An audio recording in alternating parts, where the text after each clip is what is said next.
HD सच्ची कहानियों पर आप सभी का स्वागत है। दुनिया में हर तरह के लोग हैं, अपने भी हैं तो वो भी दुश्मन से कम नहीं। आज मैं कोर्ट में बैठा यही सोच रहा था कि न जाने किसके हक में फैसला आने वाला है।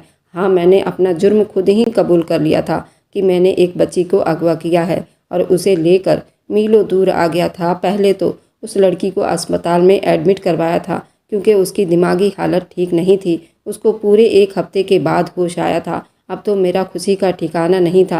अब वह लड़की मुझे पहचानने लगी थी और मैं उसके लिए दुनिया जहां की हर वह खुशी देना चाहता था जिसकी वह हकदार थी। हाँ, मैंने बहुत बड़ा जुर्म किया था।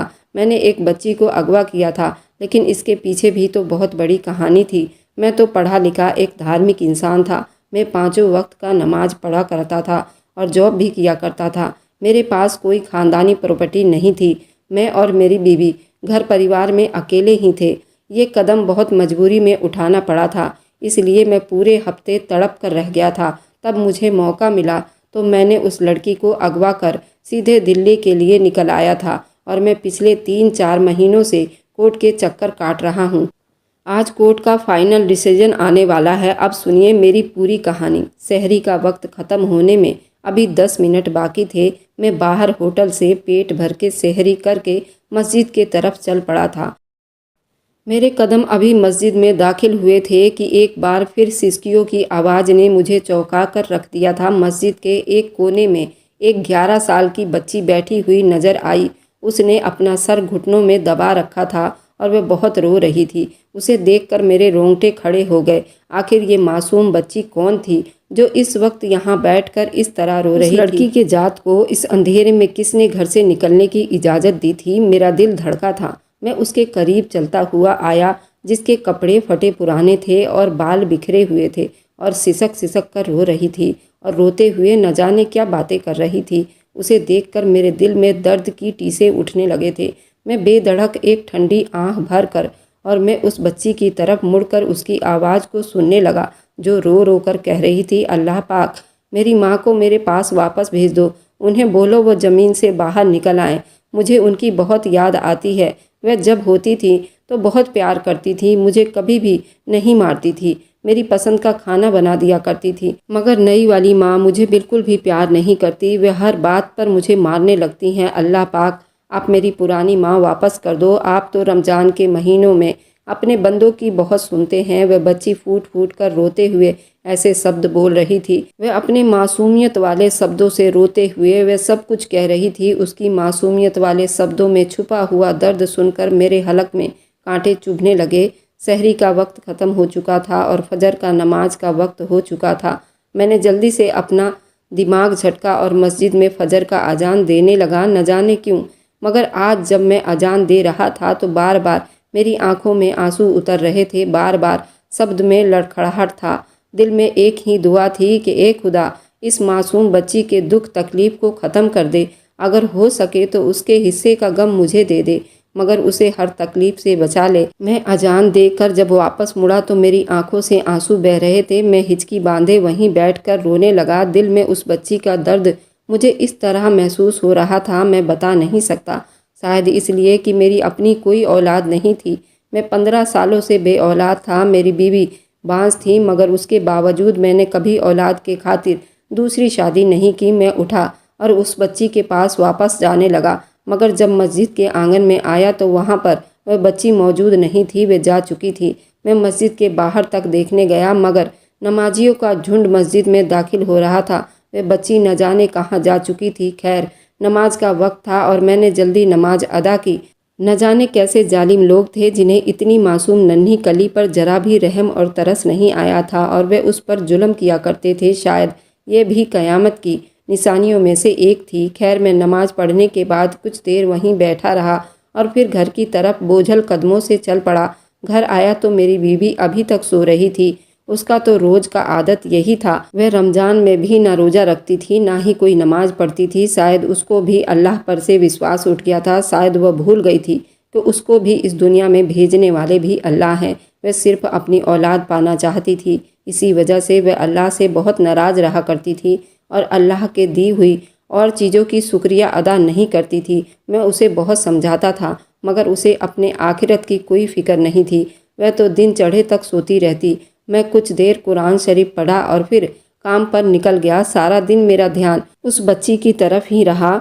मगरिब से पहले मैं काम से छुट्टी लेकर घर आ चुका था। रमज़ान में फजर और मगरिब की अजान में खुद मोहल्ले की एक मस्जिद में जाकर दिया करता था। आज फिर मैं अफ्तारी के वक्त मस्जिद में पहुंच चुका था। मैंने एक बार फिर मस्जिद में तलाशती हुई नज़रों से उसे देखा। शायद वो बच्ची यहाँ मौजूद हो, मगर वह यहाँ नहीं थी। खैर, मैंने अफ्तारी की और नमाज अदा की और जो ही वापस आने के लिए पलटा तो मस्जिद के बड़े दरवाजे के बाहर, जहाँ नमाजी जूते उतार कर रखते हैं, वहाँ पर वही बच्ची बैठी हुई थी। वह अपने पैरों के तलों को ज़मीन पर लगाए बगैर बैठी थी। उसकी आंखों में आंसू थे और वह रो रही थी। बार बार अपनी आंखों में आए आंसू साफ करती और फिर एक नज़र अपने पैरों पर डालती। उसके पैरों के नीचे सुर्ख लाल निशान बने हुए थे।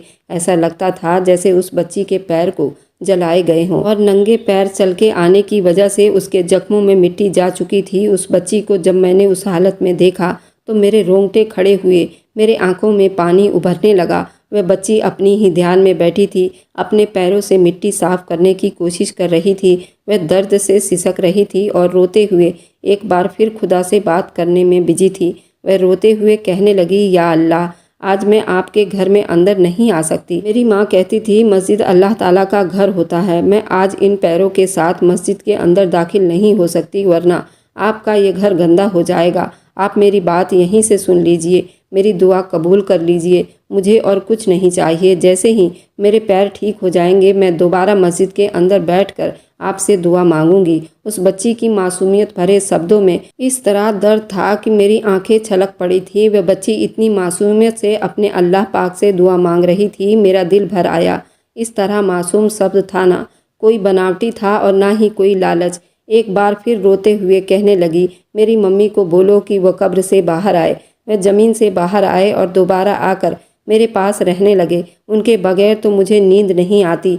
मेरी दूसरी मम्मी मुझे खाना नहीं देती। मैं भूखी प्यासी बैठी रहती हूँ। वह मुझे बात बात पर मारती है। आज भी उसने मुझे जल्दी जल्दी सारे घर का काम करने को कहा था, मगर मैं ना कर सकी क्योंकि मेरी तबीयत ख़राब थी। मगर उसके बावजूद भी मेरी नई माँ ने मुझे बहुत मारा है और फिर अपने पास बिठाकर जलते हुए कोयले मेरे पैरों पर लगाए हैं। और नई माँ कह रही थी, अब तू तेज भाग भाग कर काम किया करेगी। मुझे बहुत दर्द हुआ था। मैं चिल्लाती हुई रह गई थी, मगर मेरी मदद को कोई भी नहीं आया था। मेरी माँ ने मेरे दोनों पैर जला दिए थे और आप मेरी मम्मी को वापस लौटा दो। मैं उस बच्ची से कुछ दूरी पर खड़ा था, उसकी सारी बातें चुप से सुन रहा था। मेरे आंसू बह रहे थे, मगर मैं उस बच्ची के पास ना गया क्योंकि मैं जानना चाहता था आखिर वह रहती कहाँ है। कुछ देर के बाद वह बच्ची अपनी जगह से उठी और बड़ी मुश्किल से लड़खड़ाते हुए वहाँ से जाने लगी।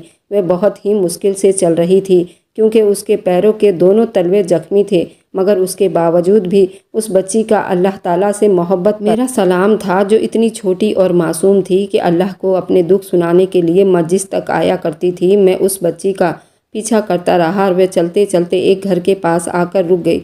वह घर हमारे गांव का ही एक घर था। वह बच्ची उस घर के बाहर आकर बैठ गई। उसने दरवाज़ा खटखटाने की कोशिश नहीं की थी, शायद इसलिए कि अंदर मौजूद आदमी एक बार फिर आग बबूला हो जाएगा। मैं कुछ दूरी पर आकर खड़ा हो गया, यहाँ सारा माजरा देख रहा था। तभी वह दरवाज़ा खुला और एक औरत बाहर निकली। वह बहुत ज़्यादा ही मोटी और सांवले रंग की थी, भारी भरकम औरत थी। शायद वह इस मासूम बच्ची की माँ थी। उसने जैसे ही उस बच्ची को घर के बाहर देखा तो वह तेवर चढ़ाए हुए उसे देखने लगी और फिर कमर पर हाथ रखकर बोली, तू कहाँ मर गई थी? क्या तुझे पता नहीं है कि घर के काम भी करने हैं? रोजाना न जाने कहाँ निकल जाती है। तेरे बाप को आने दे, तेरी शिकायत करती हूँ। उस लड़की ने जब ये सुना तो वह कांप कर रह गई थी और रोते हुए कहने लगी, मैं तो मस्जिद के बाहर गई थी। मैं तो रोज़ अल्लाह ताला से बात करने जाती हूँ। उस औरत ने उसकी बात का कोई जवाब नहीं दिया और उसको बालों से घसीट कर अंदर ले गई। और अब दरवाज़ा बंद हो चुका था। कुछ देर के बाद अंदर चीखने चिल्लाने की आवाज़ आने लगी। वह औरत उस बच्ची के मुंह पर थप्पड़ी थप्पड़ मारे जा रही थी। वह उसको ऊंची आवाज़ निकालने से भी सख्ती से मना कर रही थी। मैं कितनी देर दरवाजे के कान लगाए ये सब सुन रहा था। मुझे अब उस पर बीते हुए हर जुल्म की जानकारी हो चुकी थी। मैं खुद गवाह था। कुछ देर के बाद बच्ची की रोने की आवाज़ आना बंद हो गई। तब मैं जल्दी से अपने घर की तरफ चला गया। आज मुझे घर आने में काफ़ी देर हो चुकी थी। जब बीबी ने वजह पूछी तो मैंने फ़िलहाल अपनी बीबी को कुछ भी नहीं बताया और बात को टालकर सोने के लिए लेट गया। मेरी आंखों से नींद तो कोसों दूर थी। मुझे बस अगली सुबह का इंतज़ार था। मुझे जो कुछ करना था मैं सोच चुका था। मैं जल्दी से सुबह उठा और सहरी की और मस्जिद की तरफ जाने लगा था ताकि वह बच्ची वहाँ आ जाएगी तो मैं उससे बात कर सकूँ। मैं जो ही मस्जिद में दाखिल हुआ तो मस्जिद में उस वक्त कोई भी नमाजी नहीं आया था। अजान होने में अभी आधा घंटा बाकी था। मैं जब मस्जिद में दाखिल हुआ और बाएं दाएं नज़रें दौड़ाई तो वह मस्जिद के एक कोने में मुझे नज़र आई, तो वहीं फर्श पर लेटे हुए सो रही थी। शायद वह बच्ची सारी रात यहीं मौजूद थी, क्योंकि रमज़ान के महीने में हमारी मस्जिद रात को भी खुला करती थी। अक्सर लोग यहाँ इबादत करने आते थे।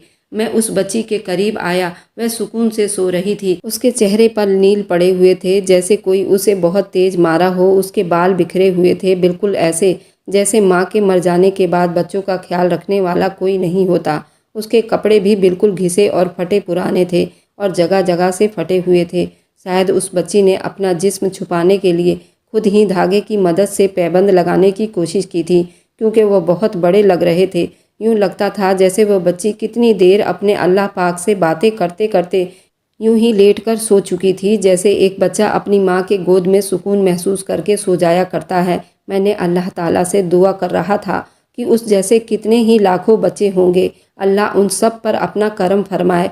ये शब्द कहते हुए मेरी आंखों से आंसू और मेरे होंठ काँप रहे थे। अचानक उसी वक्त वह बच्ची उठकर बैठ गई। जब उसने अपने से कुछ दूरी पर मुझे देखा तो वो फ़ौरन काँपकर अपनी आंखें मसलते हुए मुझसे दूर हो गई। मैंने उस बच्ची को यकीन दिलवाया कि मैं उसका भला चाहता हूँ, उसकी ज़िंदगी के बारे में सुनना चाहता हूँ। आखिर वह रोज़ यहाँ क्यों आ जाती है? वह औरत आखिर कौन है जो उसे मार पीट रही थी? उसने जब मेरा ये शब्द सुना तो वह जल्दी से नॉर्मल हो गई। उसके आंखों से आंसू बहने लगे और रोते हुए कहने लगी, कुछ महीने पहले मेरी मम्मी की मौत हो गई थी। मेरे पापा तो यही चाहते थे कि मम्मी की मौत हो जाए। उनकी मौत हो गई तो पापा ने अपनी पसंद की औरत से शादी करके उसे घर ले आए। पापा को मुझ में कोई दिलचस्पी नहीं थी। नई मम्मी ने आते ही मुझ पर जुल्म करना शुरू कर दिया। वह मुझे बहुत मारती है। मैंने इतने दिनों से एक बार भी भरपेट खाना नहीं खाया। वह सारा दिन मुझसे काम करवाया करती है। जब मुझे वक्त मिलता है तो मैं यहाँ मस्जिद में आकर बैठ जाया करती हूँ और अल्लाह ताला को अपनी फरियाद सुनाया करती हूँ। यही दुआ करती हूँ कि मेरी नई माँ को वापस बुला लो, क्योंकि वह मुझे अच्छी नहीं लगती। मुझे बस अपनी पुरानी माँ वापस चाहिए। वह बच्ची रोते हुए अपने पैर आगे करके मुझे दिखाने लगी, जिन पर उसने अपना दुपट्टा काट कर बांधा हुआ था, और वह रो कर कहने लगी, आज तो मुझे अल्लाह ताला से बात करनी थी, इसलिए मैं अपने पैरों में दुपट्टा बांध कर आई हूँ ताकि मेरे पैरों की मिट्टी मस्जिद को ख़राब ना करे। इस बच्ची की मासूमियत और तकलीफ़ सुनकर मैं हिचकिची बांधे रोने लगा। वह बच्ची मेरी बेटी तो ना थी, मगर उसके बावजूद भी मैं उसके सर पर हाथ रखकर बेतहाशा रोने लगा। दिल से बस यही दुआ निकली कि अल्लाह ऐसे जालिम लोगों को गर्क कर दे जो अपने मासूम बच्चों पर जुल्म सितम करते हैं। उस बच्ची की आंखों में कई उम्मीद थी, जो शायद उसकी सौतेली माँ के जुल्म करने से ख़त्म हो चुकी थी, और वे अब खुलकर बताने लगी। पापा ने कहा था कि वे ईद के दूसरे दिन मेरी शादी करवा देंगे और मुझे अच्छे घर में विदा कर देंगे। उन्होंने तो एक अंकल से पैसे भी लिए हैं। उनका कहना था कि मेरे पति ने उनको दिए हैं। उस बच्ची की बातें सुनकर मेरे होश उड़ चुके थे। वह इंसान इस तरह जालिम भी हो सकता था। पहले उसकी सौतेली माँ उस पर इस तरह जुल्म करती रहती थी, और अब उसका सगा बाप भी उसके साथ ऐसा जुल्म करने लगा था। अब मैंने ठान ली थी कि मैं अब उस बच्ची को ज़्यादा वहाँ रहने नहीं दूंगा और उसे अपने घर ले जाऊंगा। उसको अपनी बेटी बनाकर रखूंगा, इतनी मोहब्बत दूंगा जैसा वे सोचा करती थी। मैंने उस बच्ची को कहा कि तुम मेरे साथ मेरे घर चलो, मैं उसे बाप बनकर प्यार दूंगा और मेरी बीवी उसे माँ जैसी मोहब्बत देगी। उस लड़की के चेहरे पर एकदम से चुप्पी छा गई। वह मुझे देखने लगी और बोली, मैं ऐसा कभी नहीं करूँगी। मेरे पापा मुझे जान से मार देंगे। मैं अपने अल्लाह से पुरानी माँ मांग रही हूँ। वह आ गई तो सब कुछ ठीक हो जाएगा। मैंने उसे समझाते हुए कहा कि बेटी, जो इंसान इस दुनिया से एक दफ़ा चला जाए और मिट्टी के नीचे दफन हो जाए, कभी भी दोबारा वापस नहीं आता। देखो, तुम अपने अल्लाह पाक से दुआ किया करती थी तो अल्लाह पाक ने मुझे तुम्हारी मदद के लिए भेज दिया है। अब तुम उसे अल्लाह की रजा समझो और मेरे साथ मेरे घर चलो। मगर वह बच्ची चुप हो गई और वहाँ से उठकर घर की तरफ जाने लगी। शायद उसे मुझ पर भरोसा नहीं था। मैंने उस बच्ची पर फ़िलहाल ज़्यादा दबाव डालना अच्छा नहीं समझा और मैंने फजर की नमाज अदा करने के बाद अपने घर की तरफ चला आया था। मैंने अपनी बीवी से भी इस बारे में बात की। वह सुनकर पहले तो चुप हो गई और फिर बोली कि हाँ, अगर वह लड़की हमारे साथ रहना चाहे तो रह सकती है। हम उसे अपनी औलाद जैसी मोहब्बत देंगे। उस दिन तो मैं काम पर चला गया, मगर जब रात को वापस आया तो मुझे उस घर से चीखने चिल्लाने और रोने की आवाज़ आने लगी। उस मासूम बच्ची पर एक बार फिर जुल्म किया जा रहा था। मैं वहीं उसके घर के बाहर खड़ा हो गया। कुछ देर के बाद दरवाज़ा खुला और उस घटिया बेहुदा औरत ने उस बच्ची को घर से बाहर फेंक दिया, जैसे किसी कचरे को फेंका जाता है। इस तरह वह बच्ची मुंह के बल जमीन पर गिर गई थी। उसका चेहरा जख्मी हो गया था, उसके होठों से खून आने लगा था। वह बहुत रो रही थी। मैं आगे बढ़ा और उस बच्ची को अपने गोद में उठा लिया। वह बच्ची बेहोशी की हालत में थी। उसे कुछ भी समझ नहीं आ रही थी कि वह कहाँ जा रही है और उसके साथ कौन है। बस खुदा का नाम लिए जा रही थी। मैं उसे वहाँ से उठाकर अपने घर ले आया और अपनी बीवी को सौंप दिया। बीवी ने जब उसकी हालत देखी तो उसकी आंखों से आंसू बहने लग गए थे। वह बच्ची अभी तक यूं ही बेहोशी के हालत में थी और बुखार से तप रही थी। मैं और मेरी बीवी ने फैसला कर लिया था, अब हम यहाँ नहीं रहेंगे, बल्कि अब शहर चले जाएंगे। उसी रात हमने उस बच्ची को अपने साथ लिया और अपना सारा सामान इकट्ठा किया। रातों रात दिल्ली की तरफ रवाना हो गए। 2 दिन में ही हमने एक अच्छा सा मकान देखकर उसमें रहने लगे, क्योंकि पहले ही मैं दिल्ली में गाज़ियाबाद के पास काम करता था और यहाँ से काम करके मैं मेरठ जाता था। अगली सुबह जब बच्ची को होश आया, वह हैरान थी। वह डर से कभी मुझे देखती तो कभी मेरी बीवी को देखती और रोने लगती कि मुझे घर छोड़कर आ जाओ, ना तो मेरे माँ बाप मुझे मारेंगे। इतनी सुबह हो चुकी है, मुझे तो उनके घर के सारे काम करने थे। मैंने और मेरी बीवी ने उस बच्ची को समझाया कि वह उस हैवान औरत के चुंगल से निकल चुकी है। अब वह हमारी बेटी है और हमारे साथ रहेगी। मेरी बीवी उसे बहुत प्यार करती थी और अपनी औलाद जैसा समझती थी। मैं भी उसे बाप जैसा मोहब्बत देने लगा। 1 हफ्ते के अंदर ही अंदर वह हमारे साथ खुश रहने लगी। 1 हफ्ते में ही मैंने उस बच्ची के चेहरे पर डर को हटाकर खुशियाँ भर दी। मैं वहाँ कंपनी में तो पहले ही जॉब किया करता था और ईद आने से पहले मैंने उस बच्ची को खूब शॉपिंग करवाई। उसकी पसंद के सूट लिए, उसकी मनपसंद के चीज़ें लेकर दी। चांद रात ऐसे ही गुजर गया। हमारी ज़िंदगी तो जैसे खुशियों से भर चुकी थी। वह बच्ची इस दुनिया की तरफ लौट आई थी। उसकी अल्लाह ताला से मोहब्बत देखकर मेरी बीवी का दिल भी इबादत की तरफ आने लगा था। वह दोनों बिल्कुल माँ बेटी जैसी लग रही थी। वह बच्ची मेरे लिए बहुत खुशकिस्मत साबित हुई थी। एक दिन दरवाजे पर किसी की आने की आहट हुई तो बाहर से किसी फ़कीर की आवाज़ आई। मेरी बेटी ने जब उसे 10 का नोट निकाल कर दिया और मैं उसे मुस्कुराकर जाने को कहा था, मगर वह जो ही दरवाज़ा खोल कर खड़ी हुई, उसकी चीख की आवाज़ आई। मैं बौखलाकर बाहर आया। मेरी बीवी जो पड़ोस के यहाँ गई हुई थी, वह भी उस आदमी के साथ खड़ी थी और मेरी बीवी के बाल उसके चंगुल में थे। वह मेरी बीवी को बालों से पकड़े हुए अब मेरी बेटी की तरफ बढ़ रहा था। बोला, मैं तुम पर केस करूँगा कि तुम मेरी बेटी को अगवा करके लाए हो। शोर शराबा सुनकर वहाँ मौजूद सभी लोग इकट्ठे हो चुके थे। मैंने अपनी बेटी को छुड़वाया तो उसने मेरी बेटी को पकड़ा और हकीकत में वह उस बच्ची का असली बाप था, जो उसे ढूंढते ढूंढते यहाँ तक आ गया था। मेरी बेटी जो बिल्कुल किसी फूल की तरह खिली हुई थी, अपने असली बाप को देखकर उसका रंग बिल्कुल पीला पड़ चुका था। वह फिर मुझे दिमागी मरीज जैसे लगने लगी थी। वह रोने लगी थी। मैंने उस आदमी से अपनी बेटी को छुड़वाया और उसे थप्पड़ मारकर बोला कि केस तो तुम जैसे हैवान पर बनेगा जो अपने बच्चों पर इस तरह जुल्म करते हैं। मैंने जल्दी पुलिस को कॉल की और सारी हकीकत उनको बता दिया। बच्ची ने भी अपने असल बाप और सौतेली माँ के बारे में गवाही दी, जिसके बाद वे दोनों को पकड़कर ले गया और हम दोनों मियाँ बीवी केस लड़ने लगे। केस लड़ते लड़ते पूरे 6 महीने बीत गए थे। अदालत ने फैसला हमारे हक में सुनाया था। जब बच्ची से गवाही ली गई तो उसने यही कहा कि मैं इन्हीं के साथ रहना पसंद करूंगी। मैं अपनी बच्ची को अपने साथ लगाए वापस अपने घर की तरफ आ गया था और अब हम हंसी खुशी रहने लग गए थे। आज मेरी बेटी 18 साल की हो गई है और उसने 12वीं कक्षा फर्स्ट डिवीज़न से पास किया है।